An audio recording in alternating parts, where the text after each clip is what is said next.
Hi everyone, I'm Annabelle and you're welcome to Deep Truth. Let's start with a question that sounds simple but has haunted every person at some point. Who are you? I'm not talking about your job, your title, or even what people call you. I'm talking about who you really are deep down. In a world that constantly tells us who to be, successful, powerful, famous, it's easy to get lost. One day you're told you're not enough, and the next you're made to feel like you are too much.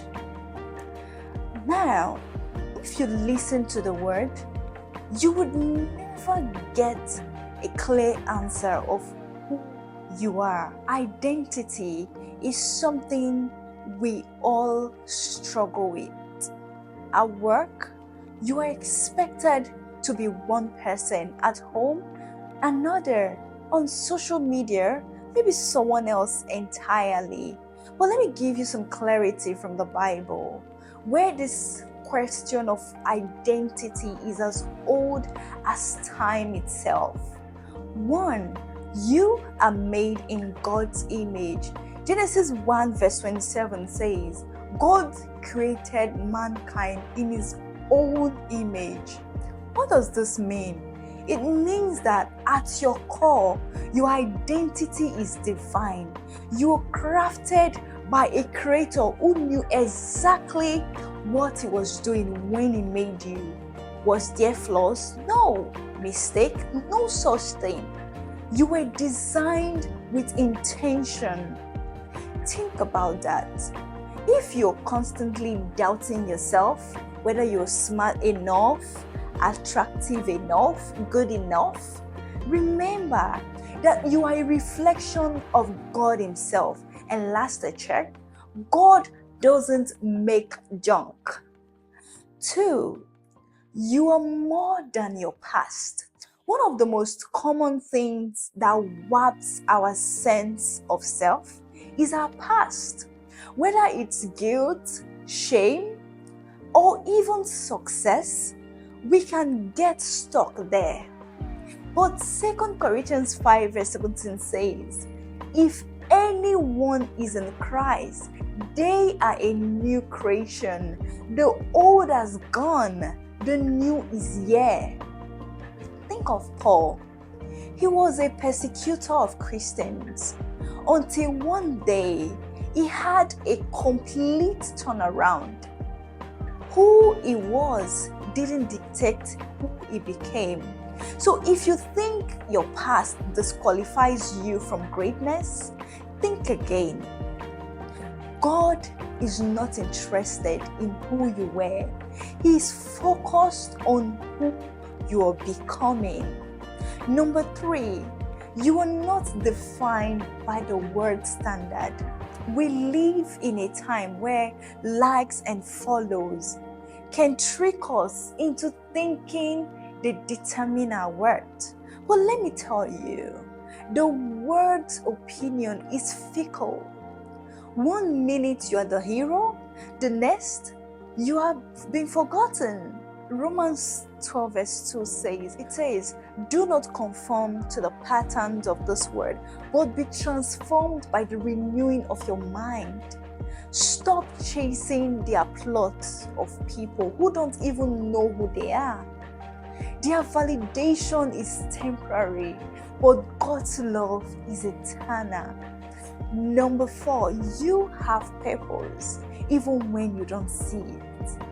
There's a story of a man named Joseph in the Bible. As a young man, he had dreams of greatness. But what happened? His brothers threw him into a pit. They sold him into slavery, and he ended up in prison for a crime he didn't commit. Talk about a bad few years. But through it all, Joseph never lost his identity. Why? Because he knew God had a plan for him, even when life made no sense. And in the end, he became the second most powerful man in Egypt. If Joseph had let his circumstances define him, he would have quit in that pit. Your circumstances don't define you. God does. So how do you discover who you really are? Here are 3 quick solutions to get you on the path to finding your true self. 1. Tune out the noise. Social media, family pressures, society. They all have opinions on who you should be. But Proverbs 3 verse 5 says, trust in the Lord with all your heart and lean not on your own understanding. God's voice is the one that will lead you to clarity. Number 2, embrace the process. Now, we live in an age of instant gratification, but discovering who you are takes time. Ephesians 2 verse 10 tells us that we are God's workmanship, meaning we are a work in progress. Be patient, you are not finished yet. Number 3, work in faith, not fear. Fear will try to keep you in your comfort zone. But 2 Timothy 1 verse 7 says, for God has not given us a spirit of fear, but of power, of love, and of a sound mind. You are stronger than you think. You are a child of God, made in His image, forgiven, loved, and with a purpose that is bigger than your wildest dreams. So the next time someone asks, who are you? You can say with confidence, I am fearfully and wonderfully made. And that is all you need. Now, to close, I would leave you with this.